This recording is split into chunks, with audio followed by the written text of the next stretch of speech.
Hi, I'm Nancy Gardner. I grew up in Clarence, New York, very long way from Mendocino. And I was interested in art and creating things from a very young age. In elementary school, I was the art teacher's pet. Fortunately, in New York State, they really believed in art education. In every grade level I was at, there was a dedicated art room that really was my place to go and feel safe and secure and special. That continued through middle school and into high school. All my electives were always art based. And I actually started working in metals when I was in high school.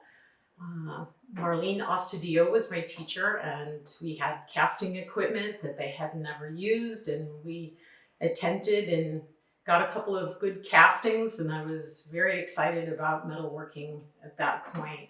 I also was in ceramics, and that's actually what I juried into when I got into Buffalo State College. I started as a ceramics major, but after my first year of playing with clay and having to deal with glazes and loss in the kilns, I took a large metal smithing class where we had a great big torch that had about a 4-inch opening mouth and about a 3-foot flame on it. And that was very, very exciting for me. And that's when I seriously decided to focus on the metals. Very soon thereafter, I did an exchange program to Siena, Italy, and took all art classes in sculpture and art history.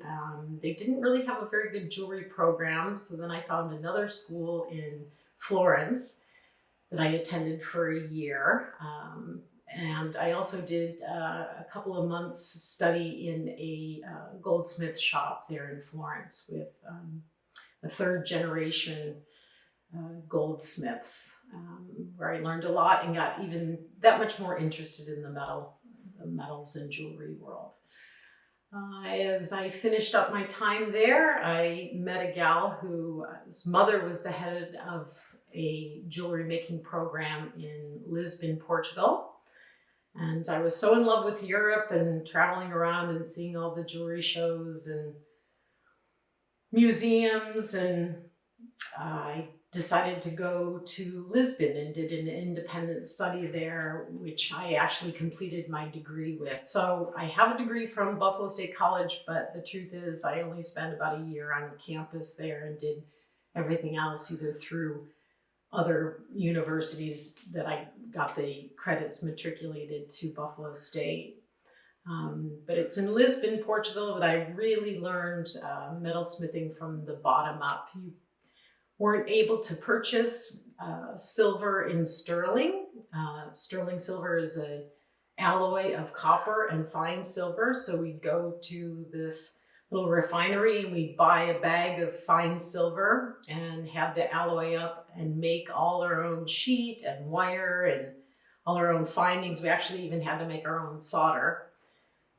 So it gave me a very good base depth learning of metalworking, silversmithing. So I studied there, finished my degree. They asked me to come back and teach, which I did for another year and a half, I think. My mother had a brown velvet jewelry box up in the attic that had quite a bit of my grandmother's, mostly costume jewelry, but really beautifully done jewelry in the early part of the 1900s. I began to see in my work some of the similarities to some of those pieces that I used to go up into the attic and play with. And going to the museums and seeing old pieces and even some modern pieces, but I think that European influence is kind of evident in my jewelry. People will often say it has kind of an old Art Nouveau, Art Deco quality to it.